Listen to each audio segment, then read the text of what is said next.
From the very first kickoff the Lions had in their first test match against the Springboks, they had a very clear, specific plan what they were going to do from their restarts.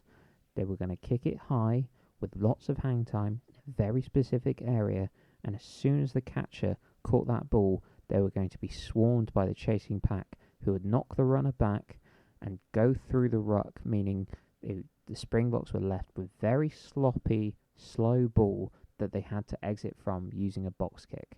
And that's essentially what happened from every single restart the Lions had. And as you can see from this pitch map, this is where the Lions put every single one of their restarts in a very, very confined, specific area.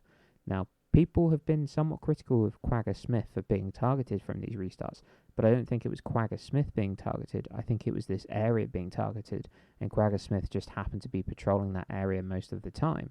He actually did quite well and wriggled out of one of them, the chasing pack once, but most of the time he got smashed back. But that was because of some very, very good chasing by the Lions and some wonderful kicking from the restart by Dan Biggar, putting up so much hang time that meant those runners clattered into the receiver at the exact moment he caught the ball.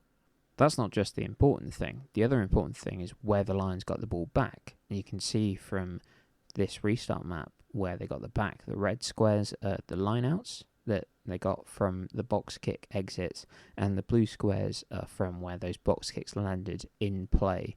So they got a little sniff of a counter-attack from those as well.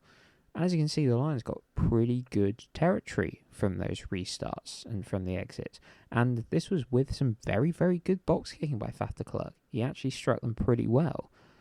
But even so, from about a 35-metre lineout where, let's say, most of these lineouts were from in that sort of region, now using a very, very primitive expected points model that is not fully fleshed out and could be wrong, I reckon that area of the pitch might be worth about 1.2 points.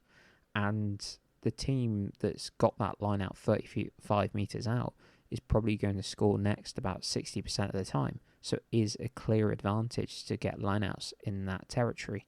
Now, what they did with those lineouts from the Lions was actually pretty poor.